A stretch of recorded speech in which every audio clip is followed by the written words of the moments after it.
My next guest is always staying very busy trying to find out important information and to make the government better for the American people. It's U.S. Senator Ron Johnson from the state of Wisconsin who joins us on the phone now. Sir, good to have you back with us.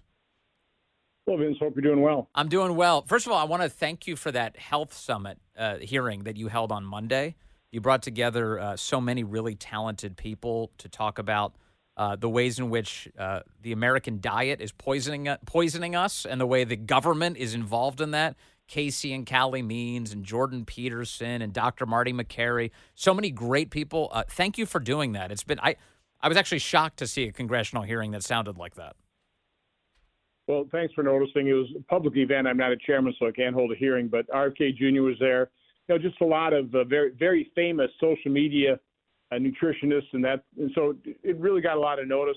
And it's really the first step. Let's hope Trump wins. Bobby Kennedy gets appointed the czar over fixing the chronic illness.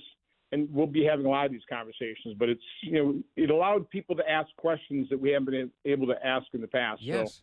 So it was really enjoyable kind of moderating the whole panel. And just my last point on this subject, and then I want to move on. I want to talk July 13th with you. But, in Washington, all the debates around healthcare expenditures are always like, are we going to spend more on this? Are we going to cut here? Are we going to spend more on that or cut here? And what nobody ever talks about is why don't we just make Americans more healthy so we don't have to spend any of this at all?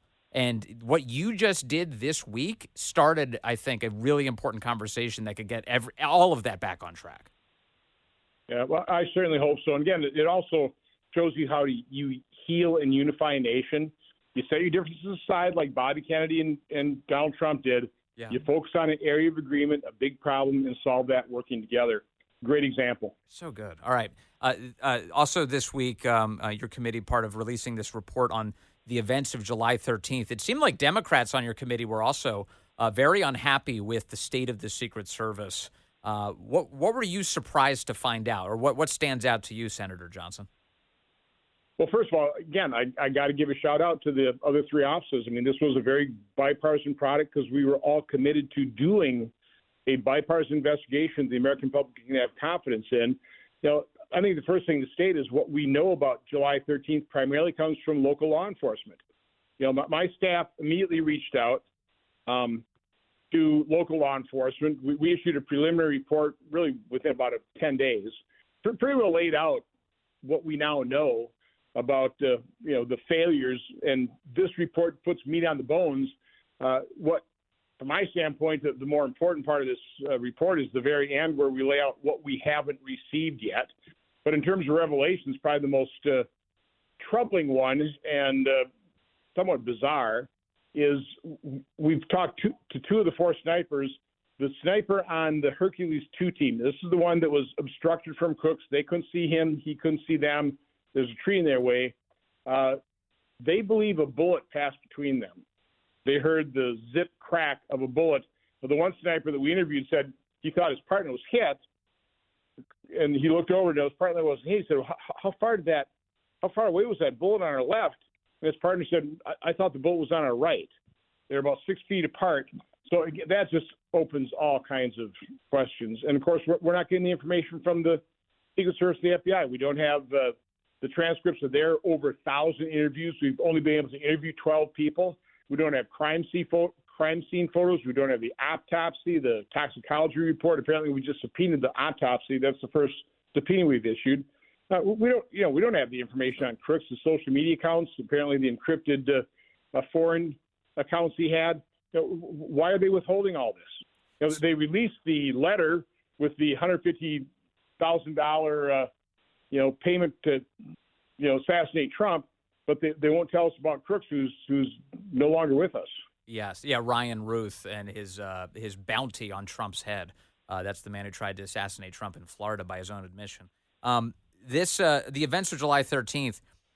Is it standard practice for the Secret Service to delete all of its radio communications? Why was it all deleted? Why don't we have any of that?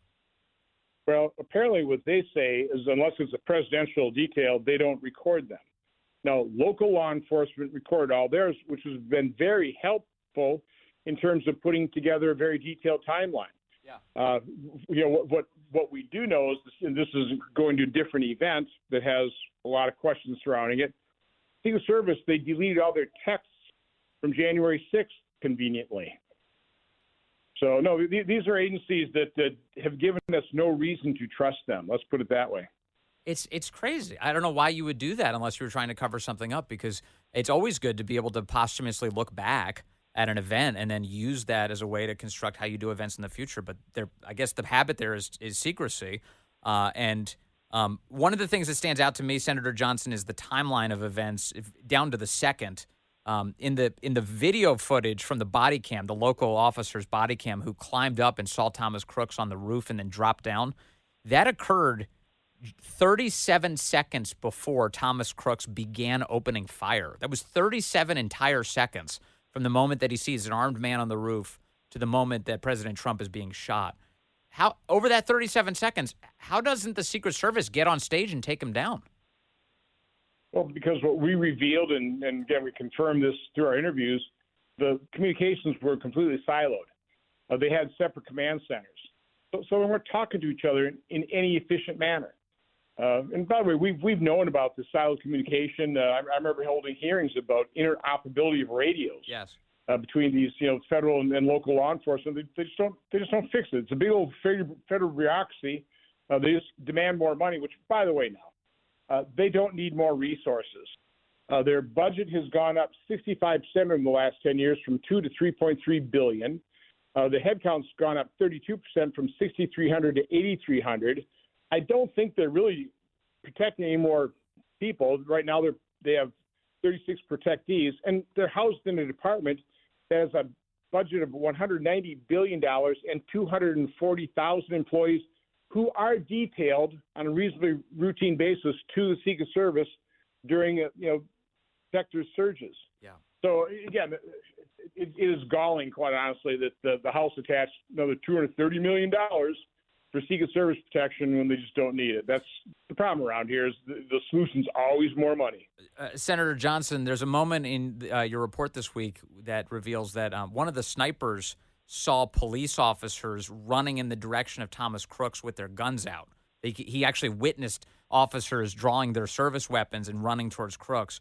The sniper told your committee that he never thought to convey that President Trump needed to be pulled off that stage. I realize this must be a really difficult moment to kind of triage if you're a sniper, but it does seem to me that might be part of the training where you indicate that the protectee needs to be quickly removed. I have the same question.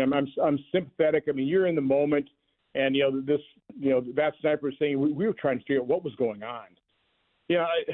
But this is where trained professionals have to be trained to react quickly.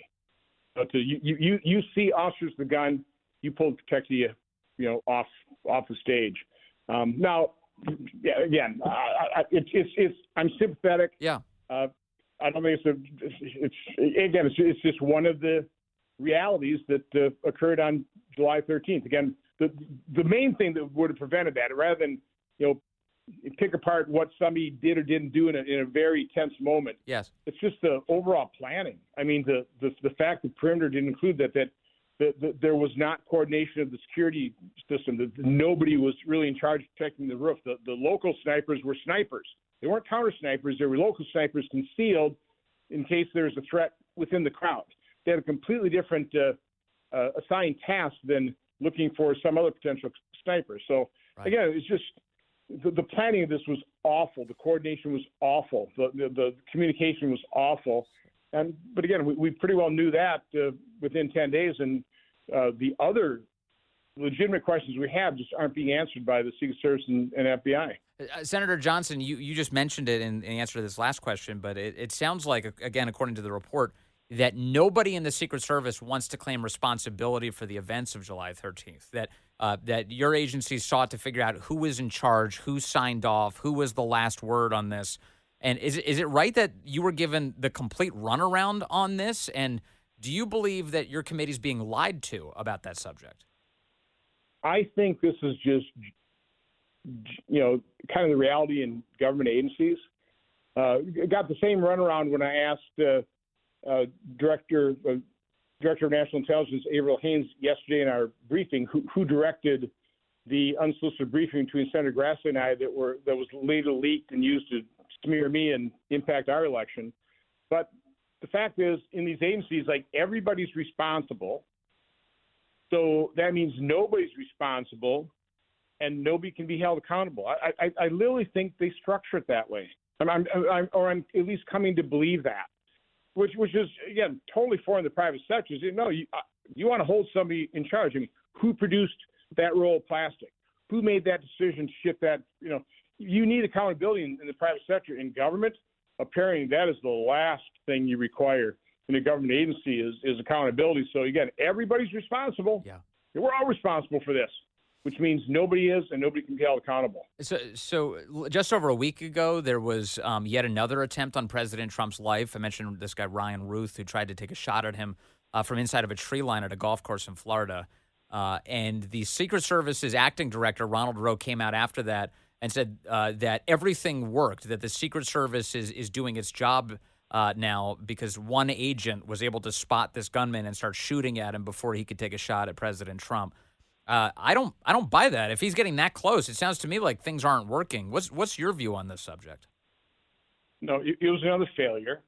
Again, caused by a number of things, a completely unplanned visit to the golf course. So it put a lot of pressure on the Secret Service. But bottom line is, had Ruth not put his barrel through the fence, he wouldn't have been seen. He would have probably got a pretty easy shot at Trump. So that's the reality situation. They apparently did have a drone up there. They had infrared on there, but it's so hot and we have a lot of vegetation that doesn't necessarily work that well. They didn't have dogs. They probably should have dogs. They're going to fix that. They should have, from my standpoint, they ought to have surveillance cameras guarding that golf course, because Trump golfs there a lot, so that you can quick speed up time lapse to see if any movement is inside that heavy foliage, as long as you have heavy foliage. So no, it was not a success. I mean, acting director Rose just, he's trying to make it sound good. They were so lucky to avert disaster, but that one agent who saw that alert, God bless him, he's probably saved President Trump's life, maybe other lives too. Finally, Senator Ron Johnson, and thank you for your time as always. The Biden administration is insisting this week that there is a pressing Iranian threat against President Trump, and they briefed President Trump on this subject. I wish I could trust the intel community a little bit more in general, given all of the times they've misled us on so many things. What do you think about this claim, of a pressing Iranian threat against Trump's life? I don't doubt it. I mean, Iran's been tried to take out Bolton, Mike Pompeo. Yep. They want to harm the great Satan. So I have no doubt that they would love to take out President Trump. They sure don't want him to be president, which ought to tell the American public something, right? Yes. No, big time. But no, I don't doubt that. So President Trump has to take these things very seriously. If I were President Trump, I would make sure I have my own head of security overseeing that, whatever the Secret Service does is adequate. Amen. All right, Senator Ron Johnson, thank you as always. Really appreciate your time and your efforts in Congress. Thank you, sir.